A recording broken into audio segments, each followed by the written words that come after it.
అంటే ఏంటో తెలుసుకుందాం. మనోహర. మనోహర అంటే మనస్సును హరించేది అని ఒక అర్థం. అంటే మనలోని మనస్సే సంకల్పమే మనని బ్రహ్మ నుండి దూరం చేస్తుంది. ఏమ్మా? మనోహర అంటే మనస్సుని హరించేది అంటే ఏంటంటే ఒక అర్థం. అంటే మనలోని మనస్సు సంకల్పమే మనసు ఏం చేస్తుంది? బ్రహ్మ నుండి దూరం చేస్తుంది. ఎంత బాగా అందంగా చెప్పారమ్మా మహామాయ స్వరూపాన్ని, అమ్మవారిని. ఎంత అందంగా ఉంటుందమ్మా ఆ లోకాలు, ఆ అర్థాలు, పరమార్థాలమ్మా, మామూలు అర్థాలు కావు, పరమార్థాలు.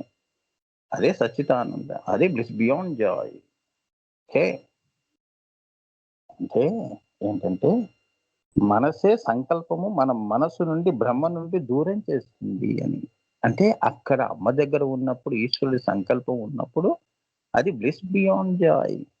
ఎప్పుడైతే ఆయనకు సంకల్పం కలిగి అంటే మనస్సు అనేది వచ్చిందో, దాన్ని సాకారం చేయాలనేది వచ్చిందో, మనం ఎప్పుడైతే భూమి మీదకి పుట్టామో, ఆయన బ్రహ్మము అంటే ఏంటంటే అమ్మవారిని, అయ్యవారిని మనం మరుపులోకి మర్చిపోయాం. మరుపులోకి వెళ్ళిపోయింది. సృష్టికి, ఆయనకి గూడా. హ్మ్. దానిని లయంగా మార్చవలనంటే హ్మ్. ఇప్పుడు దీనికి ఇంకా 2 అర్థాలను నా నా వరకు చెప్తానమ్మా. ఇప్పుడు ఏంటంటే మనస్సు బ్రహ్మ నుండి విడిపడటం. అంటే మనం మాయలో పడటం. మాయలో పడినప్పుడు మరి చిన్న పిల్లలు గూడా మన పిల్లలు గూడా ఏముందమ్మా ఇంటర్మీడియేట్, డిగ్రీ దాకా అమ్మ, అమ్మ, నాన్న, నాన్న అనుకుంటూ వాళ్ళు ఇచ్చిన పాకెట్ మనీతోనే వాళ్ళ ఫ్రెండ్స్‌తో చక్కగా సరదాగా జీవితం ఒక కలగా ఆ! గడిచిపోయింది. వీళ్ళే పెళ్ళిళ్ళయి చేసుకొని వీళ్ళు మళ్ళీ పెద్దవాళ్ళయినప్పుడు తల్లిదండ్రులు ఏం చేస్తున్నారు? వీళ్ళ వీళ్ళ ఈ ఆనందాలన్నిటికి మూలంగా ఉన్న వాళ్ళని మర్చిపోయి, వాళ్ళు చూపిచ్చిన సంకల్పం గాని, వాళ్ళ యొక్క ప్రేమలు గాని మర్చిపోయి తీసుకెళ్ళి వృద్ధాశ్రమంలో వేసేస్తున్నారు. అది. హ్మ్. ఎవరు దయ చూపిస్తున్నారు? వయసైపోయిన వాళ్ళ మీద. ఇంకా ఎంతకాలం బతుకుతావు? పో అన్నట్టుగా అలా గూడా మాట్లాడేవాళ్ళున్నారు. అమ్మా! సో, ఇక్కడేమైంది? మూలం మర్చిపోయాం. పుట్టినప్పుడు నువ్వు హ్మ్. ఆ తల్లి నీవన్నీ గూడా కడిగి ఆ! మలమూత్రాలన్నీ గూడా పాపం ఆవిడ నీకు సేవలు చేసిన తల్లిని మనం మర్చిపోయి, భూమి మీద పడి ద్వైతములో, మాయలో ఇది నాది, ఇది నీది అనుకుంటూ బ్రహ్మాన్ని మర్చిపోయింది మనసు. మరి దీన్ని ఎలా స్వామి దీన్ని మళ్ళీ పైకి పంపించటం? నాకిప్పుడు బుద్ధి వచ్చింది. పిల్లలు గూడా అంతే గదా! వాస్తవం తెలిసినప్పుడు అమ్మా అనుకుంటూ వస్తారు. ఏమ్మా? తెలియనంత వరకు అమ్మ ఏమవుతుంది? అల్లం అవుతుంది. బెల్లం, బెల్లం అవుతుంది. అంతేగా? ఆవిడ గారు ఏం చెప్తే ఆ ప్రకారంగానే జరుగుతాయి. ఇప్పుడు టీవీ సీరియల్స్‌లో అన్నీ చూస్తున్నారు కదమ్మా! అవేగా కథలు. ఏమ్మా! సో, ఇక్కడ మళ్ళీ నేను నా స్వస్థలము, నా భావమును, ఈశ్వర సంకల్పంలో నేను ఎలా వెళ్ళగలుస్తాను? మళ్ళీ పైకి ఎలా వెళ్ళగలుస్తాను స్వామి? అన్నప్పుడు దానికి మార్గాలు శ్రీ యాగము, శ్రీ యోగము, శ్రీ విద్య, శ్రీచక్రార్చనము, చతుర్యాగముగా చేయవలె. అంతేగా?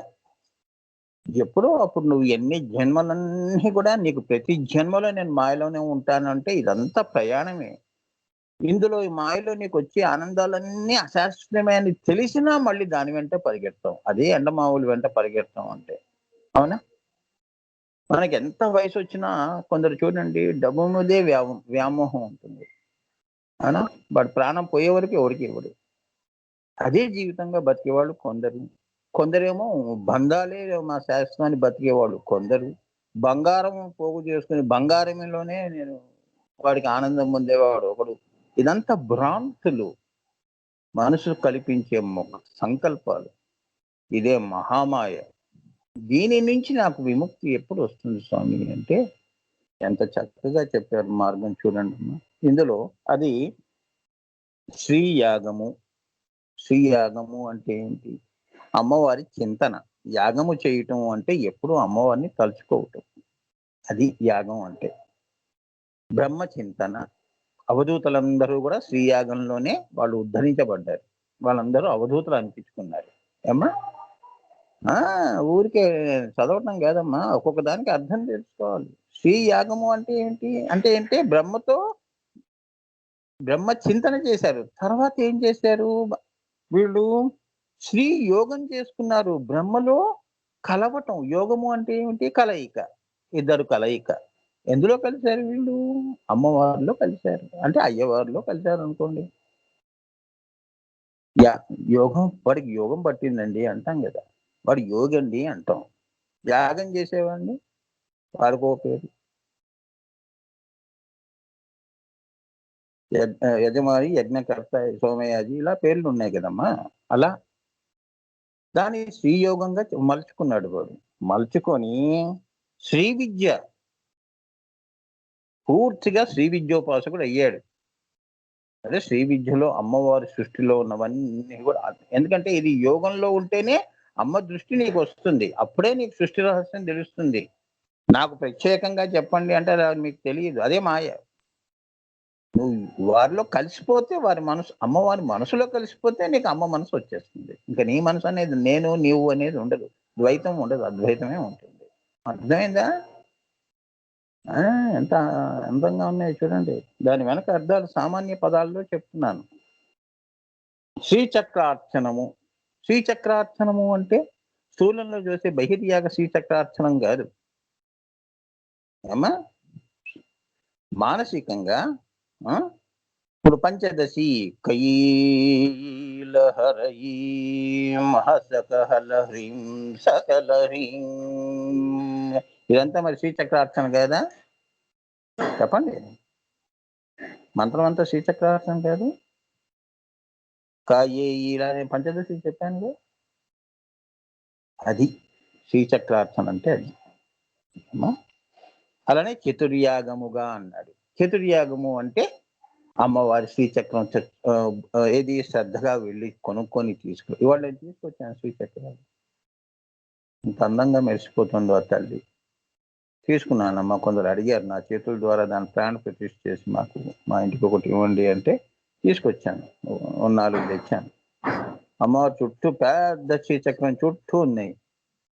అమ్మవారు ఖడ్గమాల్లో ఉన్న ఈ వసిన్యాది వాగ్దేవతలు, ఈ అమ్మవారి యొక్క నిత్య కళలు ఆ పెద్ద శ్రీచక్రానికి పూజ చేస్తున్నట్టున్నాయి. ఇవన్నీ చాలా అందంగా ఉంది. If possible I will take a photograph and I will post in group. Okay. Next comes to అది బహిర్పూజ. శ్రీచక్రార్చన అంటే చతుర్యాగ క్రమము అంటే ఆ పూజ. తర్వాత శ్రద్ధగా గురువు దగ్గరికి వెళ్ళి, గురువు గారు నాకు మీ దయ మా ప్రార్థన ఏదన్నా మీకు తోస్తే, మీరు అడగకపోయినా గురువుకి అన్ని తెలుసు కాబట్టి, అమ్మ ఇలా రా తల్లి నువ్వు బాల మంత్రం చేసుకున్నా అని చెప్పి ఒక బుజ్జి మంత్రం ఇస్తాడు. ఏమ్మా అంటే ప్రాథమికంగా ఒక బాలా మంత్రం వచ్చిందా? ప్రాథమికంగా ఒక బాలామంత్రం అంటే ఆజ్ఞాచక్రం దగ్గర, క్లీం అంటే హృదయం దగ్గర, సౌ అంటే మళ్ళా మూలాధారం దగ్గర, ఐం క్లీం సౌ మళ్ళీ కింద నుంచి పైకి సౌ క్లీం ఐం ఇలా చేసుకున్నా. వాచక జపంలో చేసుకోవచ్చు ఏమ్మా, లేదా మనసులో చేసుకోవచ్చు, ప్రాణంతో చేయొచ్చు. నీకు ఏది వీలైతే అది చేసుకో. కొందరికి గట్టిగా, ఇప్పుడు కొందరు చూడండి, మన చిన్నప్పుడు కొందరు ఒక పాఠం కంఠస్థం చేయాలి అంటే గట్టిగా చదువుతూ ఉంటాడు. వాడు అలా చదివితేనే వాడి బుర్రలో వాడికి ఏంటంటే గుర్తుంటుంది. కొందరు ఏంటంటే గట్టిగా వైఖరిలో చెప్పరు, మనసులోనే పుస్తకం తల వంచుకొని చదువుకుంటూ ఉంటారు. అలా అన్నమాట. అలా అర్థం చేసుకోవాలి. గురువుగారి మంత్రం అంటే బయట బహిర్యాగం నుంచి మనసులో నుంచి నీకు తెలియకుండా ఈ 2 శరీరాలు కనుక చెప్పడం అయిపోయింది అనుకో, నీ ప్రాణం చేస్తూ ఉంటుంది. రాత్రి పడుకున్నావు అనుకో, అయ్యమని నీ శ్వాస కూడా అదే చెప్తూ ఉంటుంది. అంత అలవాటు చేసావు మరి నువ్వు ప్రాణాన్ని. తర్వాత నీకు తెలియకుండా గొప్ప అనుభూతులు మూడో కన్ను దగ్గర, మళ్ళీ ఒక అమ్మవారి దర్శనమో లేకపోతే ఒక గొప్ప కాంతిని చూడటమో, పొద్దున్నే మళ్ళీ గురువు గారికి చెప్పటం, గురువు గారు బాలామంత్రం చేసిన తర్వాత నాకు ఈ అనుభూతి వచ్చింది అని. అది ఏ తల్లి ఎంతో చెప్పాలమ్మా. మనోహర అంటే ఇది. సో మనోహర అంటే మనసును హరించేది అని ఒక అర్థం. అంటే మనలోని మనస్సే, సంకల్పమే మనసు బ్రహ్మ నుండి దూరం చేస్తుంది. అంటే ఏంటంటే ఈ మనస్సుని అమనస్కత స్థితిలో పెడుతుంది. అదనమాట ఆయన చెప్పిన రహస్యం. మనోహర అంటే అది. ఒరేయ్! నీకు ఈ మనసుతో బాధపడుతున్నావు గదరా! ఎందుకు ఈ బాధలు నీకు? హ్మ్. ఈ మనసుకి పనేముంది? ఊరికే ఆలోచనలు చేయటం, ఊహలు తెచ్చుకోవటం, ఎక్కడికి పోవాలి? ఏం చేయాలి? ఎవడిని ఆ! ఎవరితో కలవాలి? ఎక్కడ మనం పనికిరాని విషయాలు మాట్లాడాలి? ఇగో ఇదే చేస్తుంటుంది సంకల్పాలు. ఆ! అబ్బా! ఇంట్లో కూర్చోలేకపోతున్నాను. ఎక్కడైనా బయట తిరిగొద్దాం. ఇగో ఇవన్నీ మనసు చేసే పనులన్నమాట.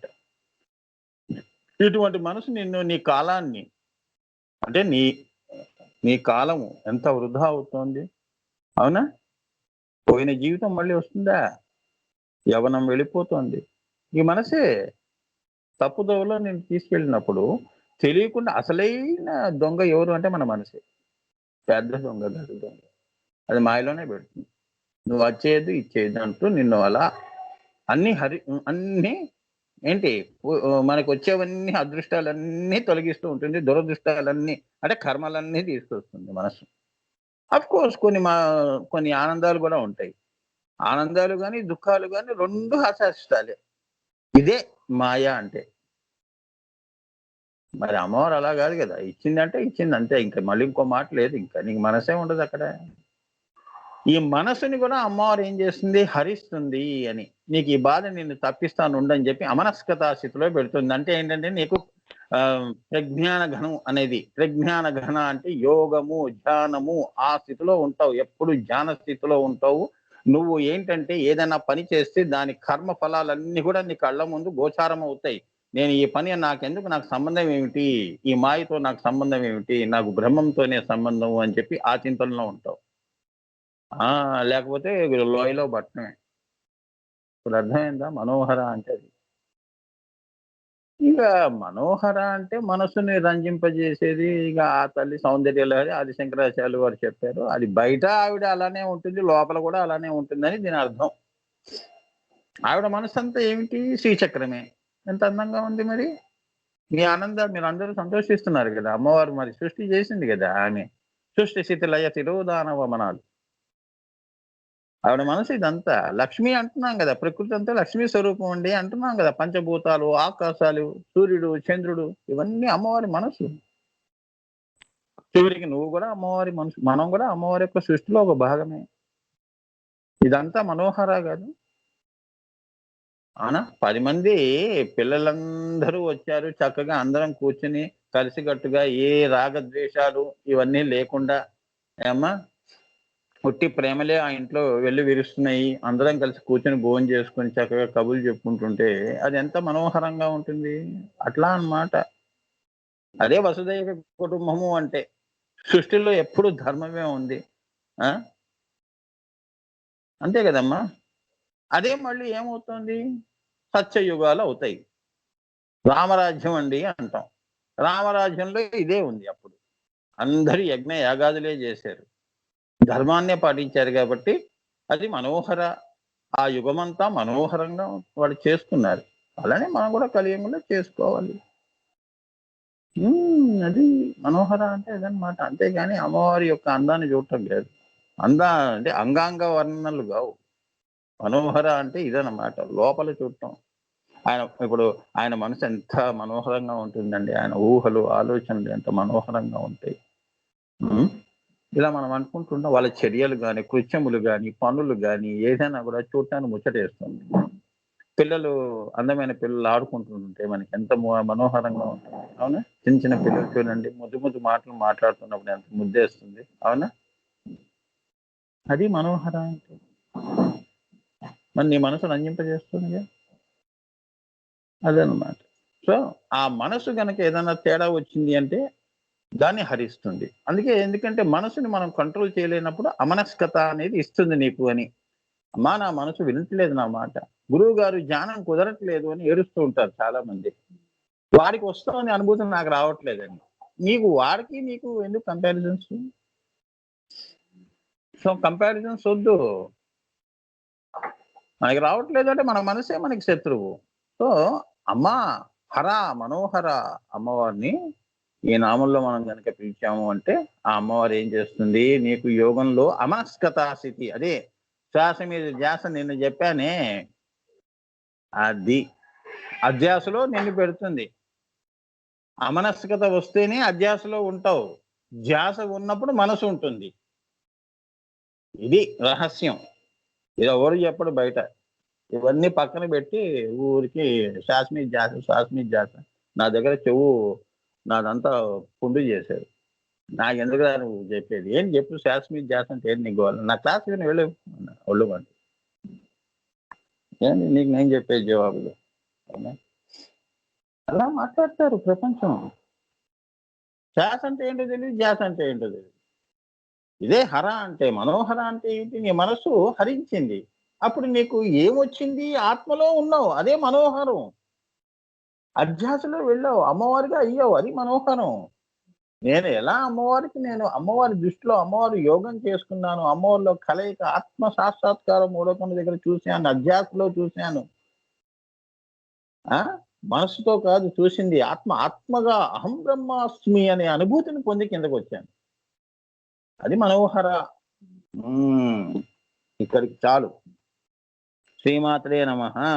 ఇంకా ఉంది. ఇప్పుడు నెక్స్ట్, అది మనోహర అంటే అది మనోహర అంటే గురువుగారు చెప్తాను. అలా అర్థం చేసుకోండి ఈ నామాన్ని. హర అంటే ఏంటో చెప్పింది, ఇప్పుడు మనోహర.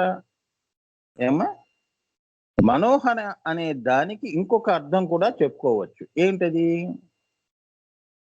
సౌందర్యయుక్తమైనది. మనోహరము అంటే సౌందర్యయుక్తమైనది అంటే కంటితో చూసేదే సౌందర్యం కాదు. ఇప్పుడు అందం గురించి నేను చెప్తాను చూడండి. సౌందర్య లహరిలో ఉన్న పెళ్లితార్థం చెప్తున్నాను అమ్మ దయతో. అమ్మా, పాండిత్యంగా నేను చెప్పకపోవచ్చు, కానీ నా అనుభూతి చెప్తున్నాను. ఇప్పుడు అందము ఈశ్వర అమ్మవారి యొక్క సంకల్పమే సౌందర్యము. ఈశ్వరుడికి సృష్టి చెయ్యాలని ఆలోచనే, సంకల్పమే మహాగణము, మహా సౌందర్యము.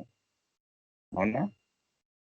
అక్కడ ఒక అందం, పరా సౌందర్యం. అది సౌందర్యం 4 రకాలుగా ఎలా ఉందో చూపిస్తున్నాను. పరా పశ్యంతి మధ్యమ వైఖరిలో ఎలా ఉంది అమ్మవారు సౌందర్యం అంటే, మొత్తం పైనుంచి కింద వరకు వాడు పూర్తి సత్య హరిశ్చంద్రుడండి. లోపల సత్యమే, బయట సత్యమే, శ్వాసలు సత్యమే. వాడు చనిపోతున్నా సత్యంగానే చచ్చిపోతాడు, అబద్ధంగా చచ్చిపోడు, మాయలో చావడు. మనందరం మాయలో చచ్చిపోతూ ఉంటాం. బాబోయ్ నా పెళ్ళం, నా ఇల్లు, నా ఇది ఇలా పోతుంది. అదే జీవుడు ఇలా పోతాడు. అంటే సౌందర్యం అంటే ఏంటంటేనన్న బిందువు. ఆ బిందువు నుంచి ఆయన సంకల్పం మళ్ళీ సాకారం కావటం, అమ్మవారు హ్రీంగా రావటం. హ్రీంకారాసన గర్భిత నలసికాం, అది అందం. అమ్మా, సౌందర్య లహరి ఇదే. అమ్మా, అది అక్కడి నుంచి మళ్ళీ ఓంకారంగా పంచీకృతమే. మళ్ళీ ఈ సృష్టి బిందువు నుంచి ఇక్కడి దాకా అంత సౌందర్య రాశి, సౌందర్య లహరి. లహరి ఎందుకు అన్నారు అంటే, ఇప్పుడు మనం ఒకళ్ళని చూసాం ఎంత అందంగా ఉన్నారు అని అనేటప్పుడు ఆ శరీరం వరకే సౌందర్యం. ఇప్పుడు అసలేం రహస్యం చెప్తున్నాను మీకు. శరీరం వరకు అబ్బా ఎంత అందంగా ఉందండి అంటే చెప్తున్నాను, అబ్బా వాడు ఎంత అందంగా ఉన్నాడు అంటే. సినిమాలో అంతే కదా, వాళ్ళు మేకప్లు చేసుకుని అంత అందంగా ఉంటారు. అవునా? నిజంగా అట్లా హీరో అంత మేకప్ చేసుకుని బయట వ్యక్తులు అలా ఉంటనే చెమటలు గారుకుంటూ మనం 6ంటికి సినిమా చూసిన తర్వాత ఎలా ఉంటుంది మన పరిస్థితి? అబ్బా ఇంటికి వెళ్ళి ఎప్పుడు సబ్బుతో కడుకుందాం, స్నానం చేద్దాం అనిపిస్తుంది. ఎండాకాలంలో సినిమాలు చూడండి తెలుస్తుంది. ఇక్కడ సౌందర్యం అంటే ఏంటంటే, ఈ సౌందర్యం అమ్మవారిది లహరి ఎందుకు అన్నాడు అంటే, బిందువు నుంచి నయగారా ఫాల్స్ లా జలపాతములుగా ఆకాశగంగ, ఆపస్సులు, తర్వాత నీళ్లు, నారాయణము అంటే అది లహరిగా, బిసతంతు తనీయసీగా, అదే అందం. అర్థమైందా? అమ్మవారి యొక్క ఆ బిసతంతు తనీయసి చుట్టూ ఈ లోకాలు అల్లుకొని ఉన్నాయి. ఏమ్మా? శ్రీమాత్రే నమః. సో ఈ లోకాలన్నీ అదే ఓం భూ ఓం భువ ఓం శువ ఓం మహ ఓం జన. స్వర్గం స్వర్గం అని నువ్వు అంటున్నావు. ఏమిటా స్వర్గం? బిసతంతు తనీయసి చుట్టూ అల్లుకున్న ఒక లోకం అది. ఆ యాక్సిస్ అంటారమ్మా అది. నీకు తెలియని రహస్యం. యాక్సిస్ అంటారు. దాని చుట్టూ స్థూలమైన సృష్టి జరుగుతుంది. ఇదే ఈ యొక్క సౌందర్యమే.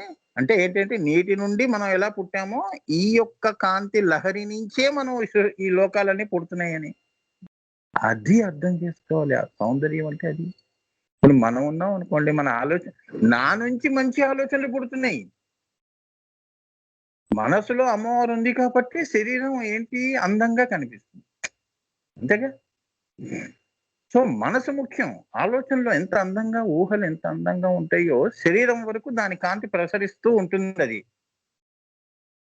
అవునా? కొందరు కోపంగా ఉంటారు చూడండి. వాడికి ఎంత మేకప్ చేసినా వాడు కళ్ళు ఎర్రగా ఉంటాయి. అబ్బో వీడిని చూస్తే భయమేస్తుందండి. అందం సంగతి దేవుడు ఎరుగని. అవునా? ఇప్పుడు అమ్మవారి విగ్రహం చూడండి ఎంత అందంగా ఉంటుంది. వెళ్ళి పైన పాదాల దగ్గర పడిపోవాలనిపిస్తుంది. అది అంటే లోపల నుంచి బిందువు నుంచి అందం అమ్మవారిది అని చెప్తున్నాడు. సృష్టి స్థితిల యతిరోధాన వమనాల్లో లహరిగా ఆ తల్లి బిసతంతు తనీయసిగా. అది దాని అర్థాలు అలా ఉంటాయమ్మా. అంత గొప్పగా ఆలోచన మీద ఎదగాలి. గురువులు చేసేది అది. ఈ భూతాకాశంలోనే మిమ్మల్ని కూర్చోపెట్టి నేనెక్కడో పైన ఆకాశంలో కూర్చొని మీకు బోధ ఎందుకు చేస్తాను? అమ్మా పైకి రండి అంటున్నాను. నేను పిలుస్తున్నాను మిమ్మల్ని. రావాలి కదా. ఇంకా చాలే ఆటలేదు. ఇప్పుడు పిల్లలు ఏముంది, సాయంత్రం అయిపోతే రండి రా అని వాళ్ళ అమ్మ కేకలు ఎలా వేస్తుంది. అందరు పిల్లలు ఇళ్ళకి రారు. ఇంకా ఆటలేనా? అంటే మాయా ఆటలు మనవి. వస్తున్నానన్న అర్థమవుతుంది. సౌందర్యం మనోహరం అలా ఉంటుంది. ఏదైనా అలా చూడాలి. ఎలా పడితే అలా మనం.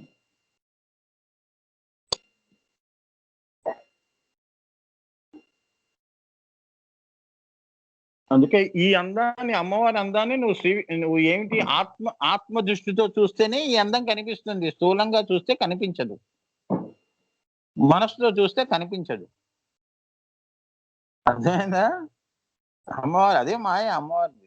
ఆవిడ అందం ఎవరికి అది ఉట్టి ఈ మహానుభావులు ఆదిశంకరాచార్యులు పరమేశ్వర గురువులు వీళ్ళందరూ కూడా అమ్మవారి స్వరూపాలు కాబట్టి, శివస్వరూపాలు కాబట్టి ఆ అందాన్ని వాళ్ళు వర్ణించారు సౌందర్య లహరిలో.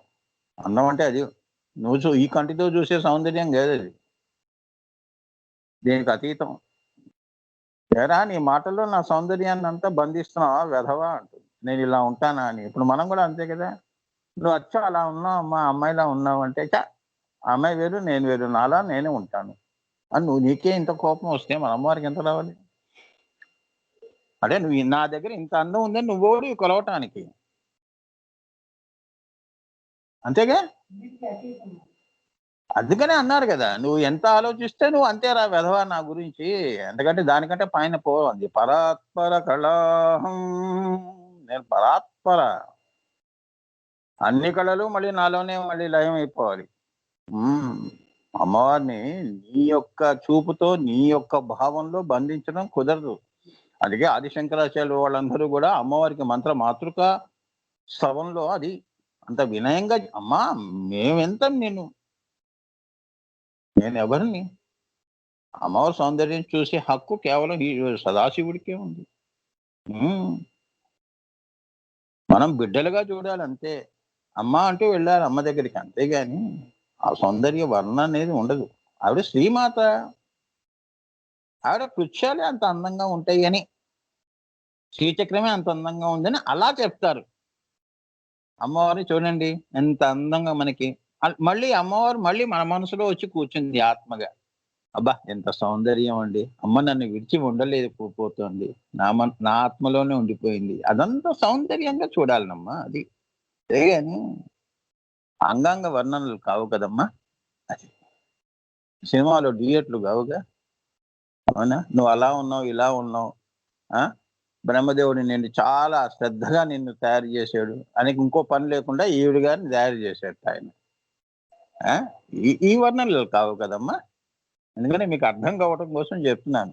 అమ్మవారి అందం ఎలా ఉంటుంది? మనుషులు మనం అనుకునే అందం ఏమిటి? అమ్మవారు అనుకునే అందం ఏమిటి? ఆవిడ సౌందర్యం ఏమిటి? మన సౌందర్యాలేమిటి?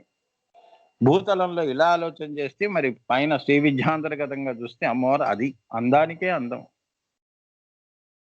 ఏమ్మా? చంద్రుడిని చూస్తేనే అంతం మురిసిపోతున్నావే పౌర్ణమి నాడు. దాన్ని వెలిగించేదే అమ్మవారు చంద్రకళాధరి. మరి ఆ తల్లిని చూస్తే ఎలా ఉండాలి? ఆ! That is the beauty. అందుకే బ్యూటీకి నోబడీ క్యాన్ గివ్ డెఫినిషన్స్. అసలు ఆ మాటకొస్తే ఎవ్వరూ చెప్పలేరు. చాలా మన ఊహలకి ఇప్పుడు నా బాధ ఉందనుకుందాం. ఇప్పుడు మీకొక బాధ ఉంది మనసులో. ఇష్టమైన వాళ్ళు దూరం అయ్యారనుకుందాం. హ్మ్. నీ దుఃఖానికి ఇంత అని నేను ఎలా చెప్పగలుగుతాను? అవునా? 3 రోజుల్లో మర్చిపోవచ్చులేండి. 3 రోజుల్లో కాదు. 3 జన్మలైనా అలా ఉండిపోతుంది నీ నీ మనసు మీద ఆ యొక్క ముద్ర, ఆ బంధం. ఏమ్మా? సో, ఎవరు ఒక ఆనందాన్ని కొలవలేము. అవునా? దుఃఖాన్ని కొలవలేము. కన్నీటిని గూడా మనం చెప్పలేము. అవునా? సో, ఆ మాటకొస్తే ఈ సృష్టిలో మన జీవితాల్లో మనం ఎన్నో ఊహలు, ఆలోచనలకి, కష్టాలకి, నష్టాలకి, లాభాలకి ఏది డెఫినిషన్స్ ఎవరు ఇవ్వలేరమ్మా. ఓదార్పు ఒకటే ఉంటుందంతే.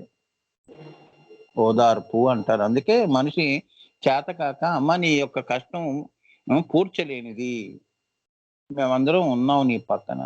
మీతో పాటే మేము జీవిస్తాం. మాతో పాటే మిమ్మల్ని నిన్ను గూడా తీసుకెళ్తాం. అని ఒక ఓదార్పు, ఒక ధైర్యం చెప్పగలుగుతారు. అంతేగాని nobody can define any emotions and feelings, perceptions. నేను నా యొక్క స్వభావం అంటే నా యొక్క పర్సనల్ వ్యూస్ అన్నీ చెప్తున్నాను. ఎవరు చెప్పలేరమ్మా. ఇంత అని ఎలా చెప్తాం? నీకు తక్కువ కావచ్చది. మరి వాళ్ళకది ఎక్కువ ఆ బాధ. ఇది అందరికీ వస్తుందండి. ఇది సహజం. నువ్వు అలా మాట్లాడుతున్నావు. రేపొద్దున నీకొస్తే తెలుస్తుంది. అందుకే స్వానుభవము అన్నారు. ఇదే మాయ.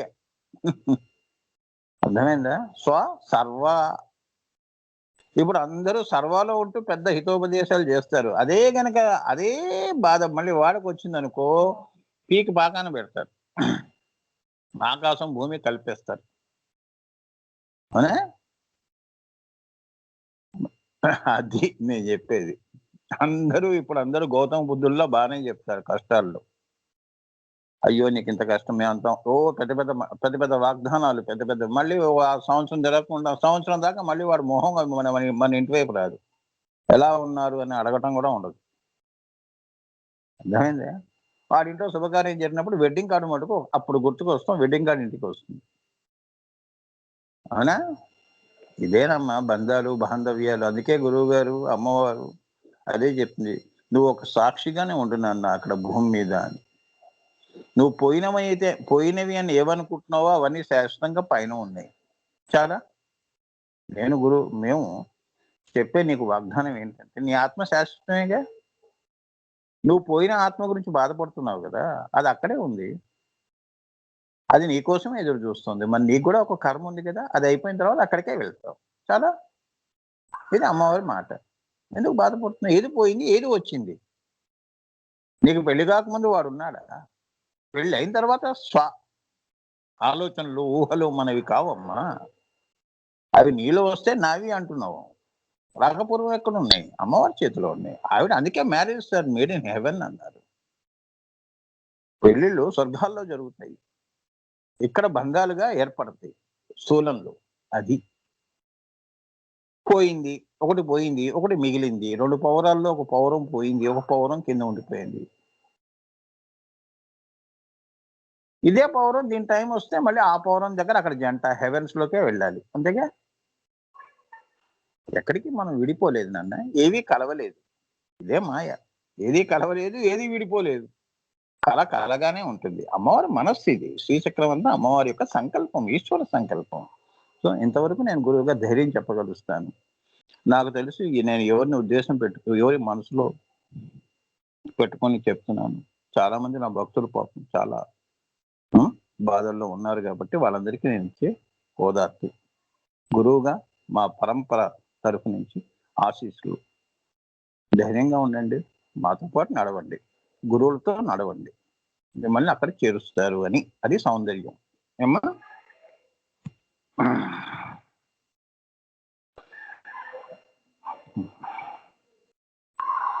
మనస్సునకు ఆనందమును కలిగించేది అని అర్థం. మనసుకి ఏది ఆనందం కలిగిస్తుంది? ఇక్కడ మళ్ళీ ఆయన ఒక్క పదం చెప్తాడు, వదిలేస్తాడమ్మా. ఆనందగనుల వారి మనతో ఆయనతో వచ్చిన చిక్కు ఏంటంటే, అసలే ఈయన చెప్పేదే శ్రీలలితా సహస్రనామ అంతర్గత నామాల యొక్క అర్థాలు చెప్తున్నాడా, మళ్ళీ ఇంకో అర్థం నాకు భవిష్యత్తులో ఒకడు వస్తాడు వాడు చెప్తాడని మనమే చేశాడు. ఒక్క నిమిషం నాన్న.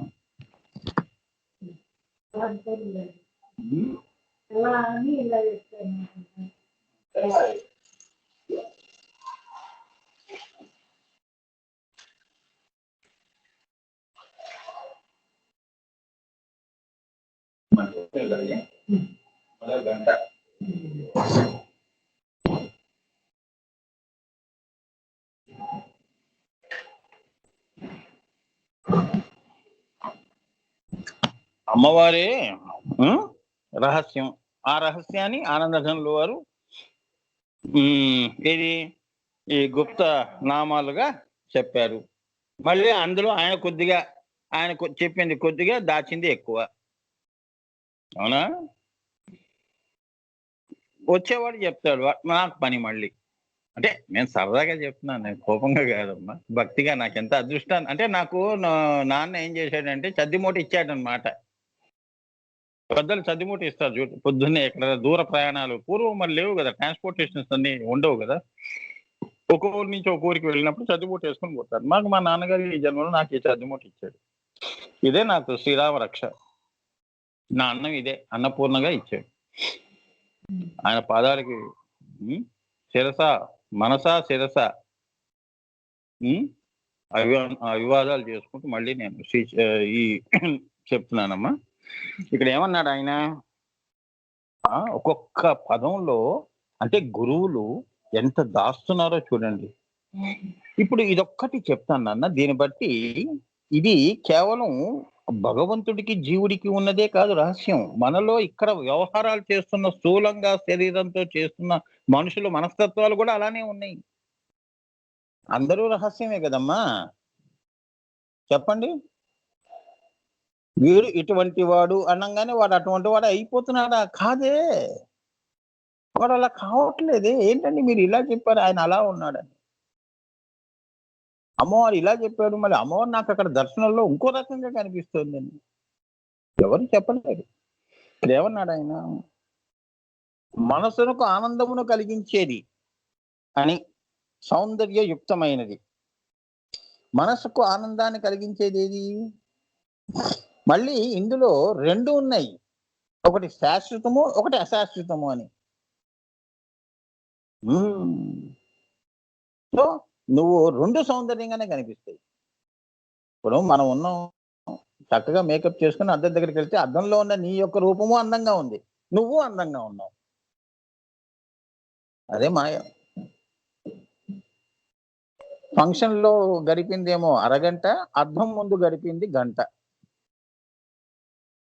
సరదాగా చెప్తున్నారమ్మా, డోంట్ టేక్ టు జస్ట్ ఒక హ్యూమరస్, ఒక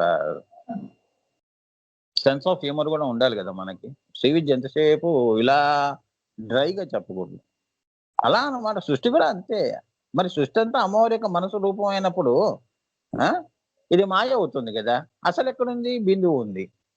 మనం ఏం చేసాం, బిందువుని మర్చిపోయి అద్దాన్ని చూసుకుంటే, అబ్బా ఇంత అందంగా ఉన్నాను, నేను అవుతే ఎలా ఉంటాను, కళ్ళు పెద్దవి చేస్తే ఎలా ఉంటాను, ఎలా చూడాలి, చెయ్యి ఎలా అనాలి, నమస్కారం ఎలా పెట్టాలి, అన్ని అద్దం దగ్గర ట్రైనింగ్ చేసుకుని, ఇది సెల్ఫ్ ట్రైనింగ్ అంటారు.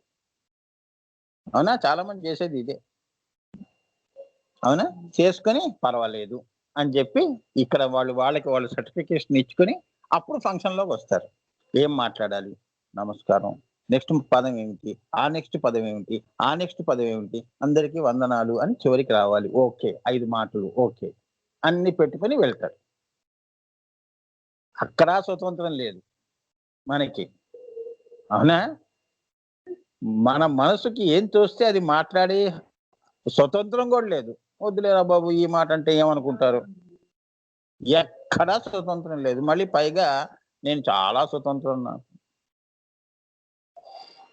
ఎప్పుడూ ఒకడికి లొంగి ఉండటమేగా చివరికి మనసుకు కూడా లొంగి ఉన్నాము అని ఇక్కడ చెప్తున్నారు. ఇదే అశాశ్వత శాశ్వతాలు అని చెప్తున్నాడు. మనసుకు మనసుని మనసునకు ఆనందము కలిగించేది. మనసు ఎప్పుడొస్తుంది? శరీరం ఉంటే మనసొస్తుంది. మనసు అమనస్కత ఉన్నప్పుడు సౌందర్య లహరి వస్తుంది. అమ్మవారొస్తుంది. మనసుతో నువ్వెలా చూస్తావు అమ్మవారిని? మనసుతో చూసేది మాయని చూస్తావు. అద్దాన్ని చూస్తావు. చాలా కష్టం అమ్మా శ్రీ విద్య చెప్పటం. సో అదెందుకురా దాంతో చూస్తావా నన్ను అంటుంది. అది తీసేయి అంటుంది. అమ్మవారికి నచ్చనిది మనస్సు. జీవుడి మనస్సు. అది సంకల్పాల యొక్క పుట్ట. వల్మీకము అంటారది. వల్మీకము. సో అది అమనస్కరం చేసుకుంటే శాశ్వతమైన మనస్సు ఆనందం అనేది ఇస్తాను అని. అదే బ్లిస్ బియాండ్ జాయ్.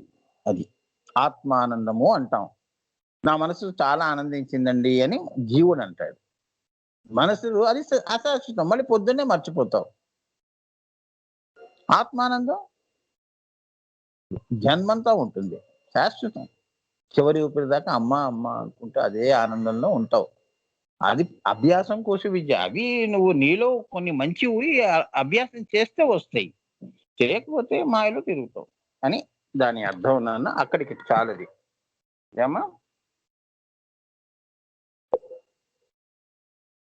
సౌందర్యయుక్తం అంటే అమ్మవారి యొక్క రూపముగా, అమ్మవారి యొక్క శ్రీచక్రంగా, అమ్మవారి యొక్క శ్రీ విద్యా మంత్రముగా ఈ మూడును, ఆ మంత్రము మంత్రరాజము, ఆ చక్రము చక్రరాజము, ఆ తల్లి రాజరాజేశ్వరి వాటితో పోల్చదగినవి ఇంకా ఏవియో లేవు. ఏమీ సృష్టిలో లేవు. నీకు ఈ దృష్టి తెచ్చుకోరా నాన్న అంటోంది. ఎంత ఎంత ముద్దుగా చెప్తుందో అమ్మ. కోపంగా చెప్పదు. మీకు కూడా అందరికీ సృష్టిలో 84 లక్షల జీవరాశులకు కూడా నీలోనే ఉంటే చెప్తుంది. శ్రీకృష్ణుడు లేడు? 16,000 మంది గోపికలతో నువ్వు ఎలా సంసారం చేసావయ్యా? నారదుడికి ఆ పెద్ద ఆశ్చర్యం వేస్తుంది. ఇక్కడ సరిపోతుంది శ్రీకృష్ణుడి జీవితంలో ఈ శ్రీ విద్య. ఇంతమంది 16,000 మంది గోపికలతో ఉన్నావు. నేనేమో బ్రహ్మచారిని. నాకు ఒక అమ్మాయిని పడేయచ్చుగా, గోపికని పడేయి. నేను పెళ్లి చేసుకుని నేను సెటిల్ తీసుకోనన్న. నేను సెటిల్ అయిపోతాను అంటే, సరే నువ్వు పని చెయ్యి. ఏ మందిరంలో నేను ఉండనో ఆ అమ్మాయి నీదవుతుంది అంటాడు. అర్థమైందా? ఇక నారదుడికి ఆనందానికి అవధులు లేవు. ప్రతి తలుపు తెరవంగానే అక్కడ కృష్ణుడు, ఆ గోపిక. అర్థమైందా? మళ్ళీ ఇంకో గది. ఎన్ని గదులు చూస్తాడు? బ్రహ్మ విష్ణువు శివలింగం యొక్క ఆది మధ్యాంతాలు తుది మొదలు తెలుసుకోవటం కోసం పురాణాల్లో చెప్పారు కదా. ఇక విసుగు పుట్టి కిందకి దిగిపోయారు ఇద్దరు. ఆయన వరాహ రూపము, ఆయన ఇంకో రూపము. అవునా? ఆయన హంసవాహనంతో ఆ పైకి వెళ్ళాడు. ఈయన వరాహ రూపంలో కింద తవ్వుకుంటూ వెళ్ళాడు. ఏం చూశారు? వెళుతున్న కొద్దీ వస్తూనే ఉంది శివలింగం. అలానే ప్రతి గదిలోనూ శ్రీకృష్ణుడే కనిపిస్తున్నాడు. అలా ప్రతి శరీరంలోనూ అమ్మవారే కూర్చుని ఉంది కదా ఇక్కడ. హ్రీం బీజం హ్రీంకారాసన గర్భితానలసికాం. అది ఆమె సింహాసనేశ్వరి. ఎక్కడో ఆకాశంలో నేను సింహాసనం వేసి కూర్చున్నాను కాదు అర్థం. అన్నిట్లోనూ ఉంది. అది నువ్వు తెలుసుకో అంటుంది. నిన్ను పాలించేది పరిపాలించేది నేను అంటుంది. ఆత్మగా ఆత్మ సాక్షిగా చెప్తున్నావు అంటాం కదా. సాక్షులకి ప్రమాణాలు చేయడానికి ఆత్మ పనికి వస్తుంది. మిగతా విషయాలకి మనసు పనికి వస్తుంది. అంతేగా. ప్రెసిడెంట్ ప్రైమ్ మినిస్టర్ అన్ని పనులు చేస్తాడు. ప్రెసిడెంట్ సంతకం కావాలి అన్నిటికీ. పెట్టు అంటాడు. పాపం ప్రెసిడెంట్ సంతకం పెడతాడు. ఆత్మ కూడా అందుకే సాక్షిగా ఉంటుంది అంతే. మన దేశానికి ప్రెసిడెంట్ సాక్షి. అర్థమైందా? ప్రభుత్వము అంటే అది. ప్రభుత్వము అంటే ఈ శరీరం అనే ప్రభుత్వానికి సింహాసనేశ్వరి అయితే మనసు మంత్రి. అది చేస్తా ఇది చేస్తా ఇది పీక్తా అది పీక్తా అనుకుంటూ తిరుగుతాడు వీడు. అందరూ మంత్రులు అంతేగా. నువ్వు ఇలా ఉండవు, రేపు పొద్దున్న నిన్ను బ్రహ్మాండంగా సింహాసనం మీద కూర్చోబెడతాను, నీకు అన్ని ఉద్యోగాలు ఇస్తాను, ఇల్లు ఇస్తాను, అది ఇస్తాను, ఇలా ఊరించి ఊరించి మనసు ఎలా ఊరిస్తుందో మనిషిని, ఈ వీళ్ళు కూడా అలానే ఊరిస్తూ ఉంటారు. అవే వాగ్దానాల్లో వస్తాయి. ఓహో! నా జీవితం రేపటి నుంచి ఇలా ఉండదు. వీళ్ళు తప్పకుండా సీఎం చేయాలి, పీఎం చేయాలని చెప్పి మనం ఓట్లు తోసుకుంటూ వెళ్ళి వేసొస్తాం. మాయ. సో శ్రీచక్రంగా అమ్మవారి యొక్క శ్రీ విద్యా మంత్రముగా ఈ మూడును కూడా ఆ తల్లి రాజరాజేశ్వరియే. వాటితో పోల్చదగినవి ఇంకా ఏవీ లేవు. అమ్మవారికి మ్యాచ్లెస్ అంటారు, పేర్లెస్. అలా పోలుస్తారా వెధవా? రాజరాజేశ్వరి అమ్మ, రాజులకే రాజు. పైన ఎక్కడో కూర్చుంది, బ్రహ్మకక్షంలో కూర్చుంది, ద్వాదశాంతంలో ఉంది అమ్మవారు. ఈ మధ్యలో అక్కడి నుంచి ఇగో ఈ భూతాకాశం వరకు కొన్ని 14 లోకాలు ఉన్నాయి. షోడశిగా పైన ఎక్కడో కూర్చొని ఉంది. చూసారా? రాజరాజేశ్వరి కాకుండా పోతుందా? నన్ను ఇంకోటితో పోలుస్తావా కింద? కదవా? మొట్టిగా వేస్తుంది, తల మీద బొప్పి కడుతుంది. అంటే పొద్దున్నే మంచం మీద పట్టము, బొప్పితో లేస్తాం. అమ్మో రాత్రి ఎవరో కింద పడేసాడు, అమ్మవారి ఒక తను దనింది. అవునా?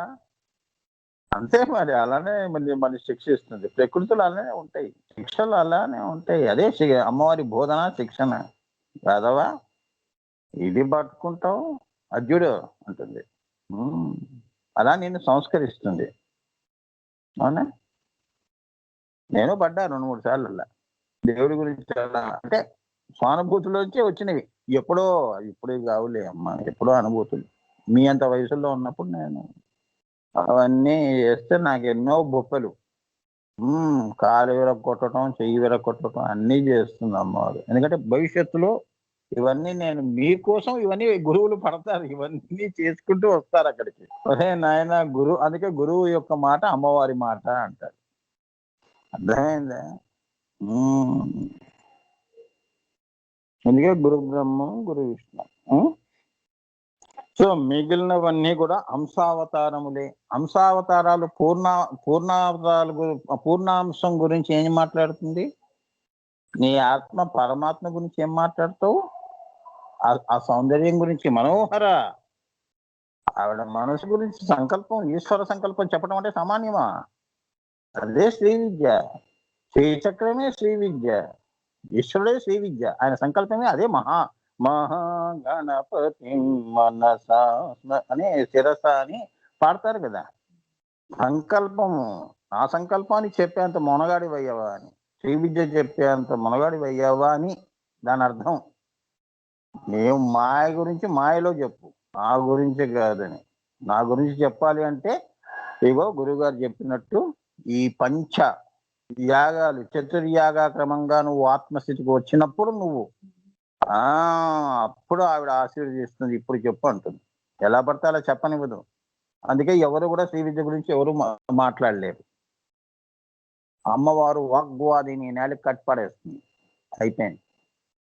ప్రవాహం, నీలో ఉన్న ప్రవాహం, మాటల ప్రవాహం నీ గొంతు దగ్గరే అయిపోతుంది. చిన్నపిల్లాడి మరి ఖచ్చితంగా మాట్లాడలేవు. అక్షరాలు వెతుక్కోవటమే సరిపోతుంది. ఏ అక్షరం పెడితే బాగుంటుంది అనేది, ఇగో పూలు ఏరినట్టు ఏరుకుంటూ కూర్చోవాలి. వాగ్ధాటి రాదుగా.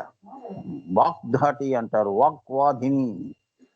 అదే నేలకి మీద రాసేది. కాళిదాసుకి మరి అంత రాశాడు. చిద్గగన చంద్రిక, మేఘ సందేశాలు రాశాడంటే అతను పూర్వం వాడు ఎలా ఉన్నాడు? వాడి నేలకి మొద్దుబారి ఉంది, నేలకి చాపు అంది. త్రిశూలం తీసుకుని అక్కడ రాసింది బీజాక్షరం, అని రాసింది. మాత మరకత శ్యామ అని అప్పటికప్పుడే వచ్చేసేవాడికి. ఇప్పుడు గురువు గారు 2000 పాటలు ఎలా రాశాడో అలా ఆయన చెప్పేసాడు ఆసువుగా. అది ఇవన్నీ రహస్యాలమ్మా, మీకు తెలియనివి. అందుకే వినయంగా ఉంటే అన్ని తెలుసుకుంటాం. కోపతాపాలతో ఏమీ తెలుసుకోలేము. జ్ఞానం కోపతాపాలతో వచ్చేది కాదు, వినయ విధేయకులతో వచ్చేదే శ్రీ విద్య. అందుకే మనం వినయ చక్ర పూజ ఎప్పుడు చేయాలి. అహంకారంతో రావణాసుడు, మేఘనాథుడు చేసే పూజలు చేయకూడదు. అంశావతారాలను కోరికలు పెట్టుకుని, సంకల్పాలు పెట్టుకుని, దశమహావిద్యల్లో కాళీ అని, త్రిపుర అని, చిన్నమస్త అని, కమలాత్మిక అని, ఏ కోరికకి ఏ దేవతని తొందరగా మనకి ఇచ్చేది అర్జీలు పెట్టుకొని పూజలు చేయటం కాదు. Sri Vidya is different. Sri Vidya different అది. ఈ భావాలన్నీ నువ్వు అదే మనస్సు. మనసులో చేసే పూజలన్నీ మనసుతోనే వెళ్ళిపోతాయి. ఆత్మతో చేసే పూజ ఎప్పుడు కూడా లయానికి దారి తీస్తాయి. అక్కడ నీ ఫలశ్రుతి అనేది అక్కడ ఉంటుంది. కిందవన్నీ కిందే దొరుకుతాయి. అంతేగా నేను పుణ్యం చేసుకున్నానండి అంటే, సరే ఇంకో జన్మలో మళ్ళీ ఇక్కడే పుట్టు, గొప్ప ఇంట్లో పుట్టు. ఇగో నీ ఫలితం అది. మరి కింద పూజలే చేసావు కదా, పై పూజలు ఏం చేసావు? పరా పూజలు, అపర పూజలే ఎక్కువ. అవునా? చాలా బిజీగా తిరుగుతాం. దమ్మిడి ఆదాయం ఉండదు, క్షణిక తీరిక ఉండదు. అన్ని పూజలు చేసేసాం. అబ్బో నేను ఆ గుడికి వెళ్ళాలి, ఈ గుడికి వెళ్ళాలి. అవునా? సంవత్సరం పొడుగున అన్ని పూజలు చేసి పడేసాం. సరే ఎక్కడ పోయినాయి? మరి దాని ఫలితాలన్నీ కిందే ఉంటాయి, కర్మ రూపంలో ఉంటాయి. సత్కర్మ, దుష్కర్మ. మంచి పనులు చేస్తే మంచి ఫలితాలు. వ్యవసాయం చేసాం, వరి వేసాం, బియ్యం వస్తాయి. మరి తిను, నువ్వు వేసావు కదా, కష్టపడ్డావు కదా. ఆ బియ్యం ఒకటి తింటారు, నువ్వే తిను వండుకొని. అది చెప్తున్నాడు, అదే కర్మఫలం. అక్కడ సత్కర్మ, నిష్కర్మ అంటే కర్మ లేనిది ఏం చేస్తావు? ఆత్మ పూజ. అది చెప్తున్నాడు ఇక్కడ. అది లయానికి దారి తీస్తుంది, ఇంకేది ఫలితాలకి దారి తీయదు, కర్మలకి దారి తీయదు.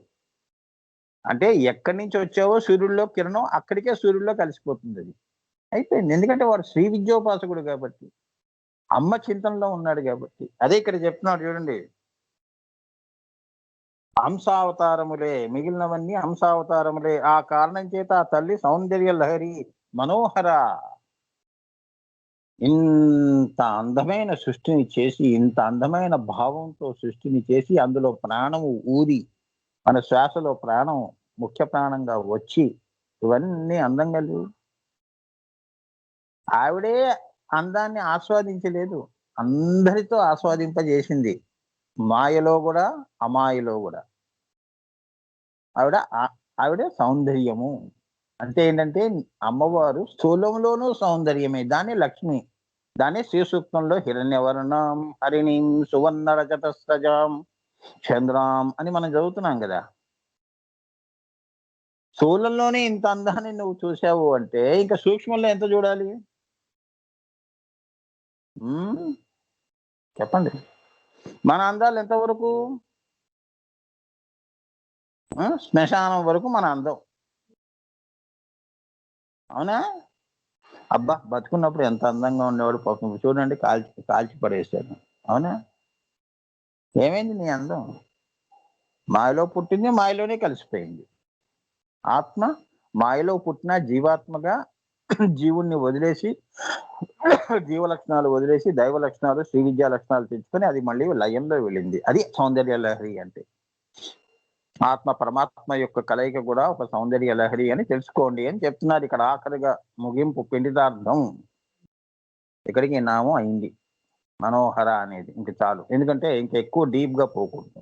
ఇంకా చాలా ఉన్నాయి మనోహర అంటే. శ్రీకృష్ణుడు చేసే రాసలీలన్నీ మనోహర.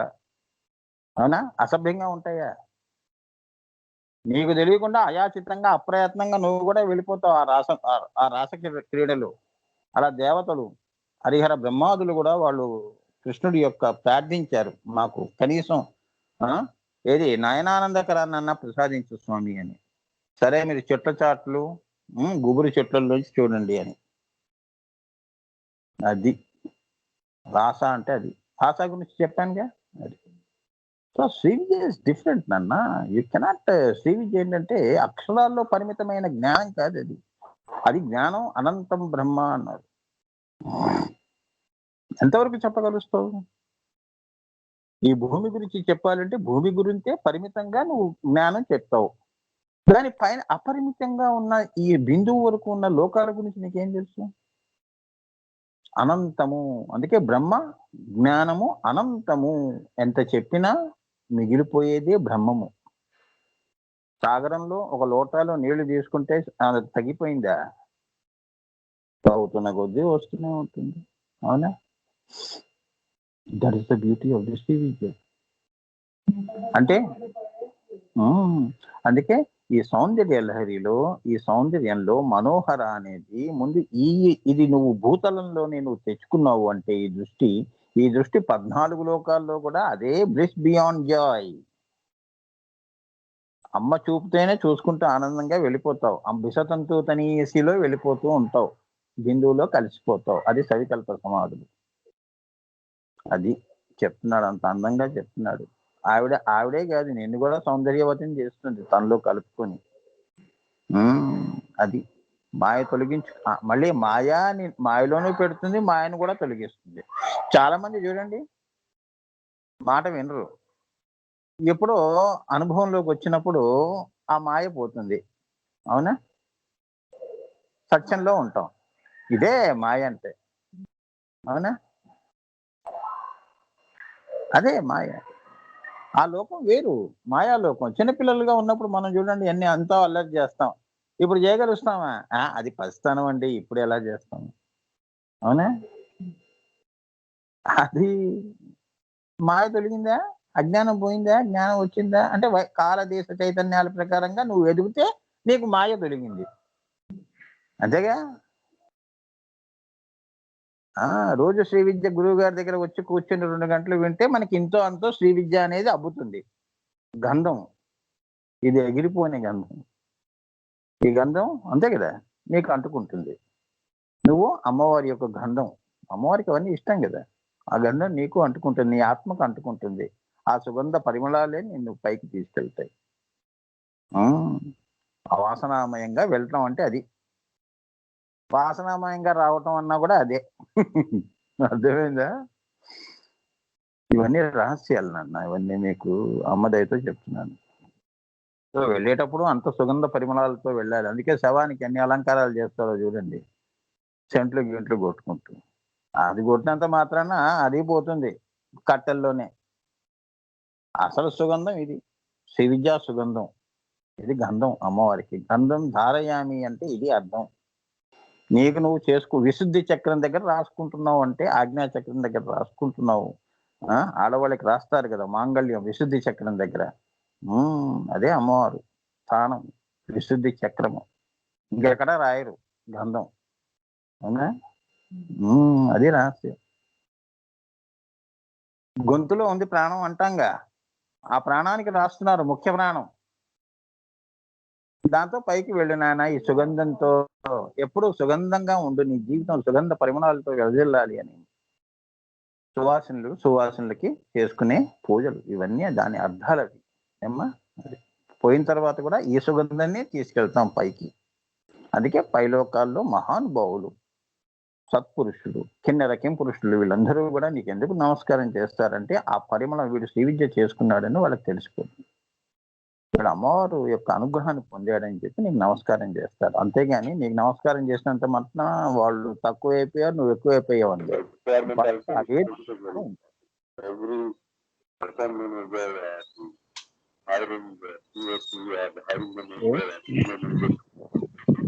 ఇంకొక 3వ నామం కర్ణమంజరి.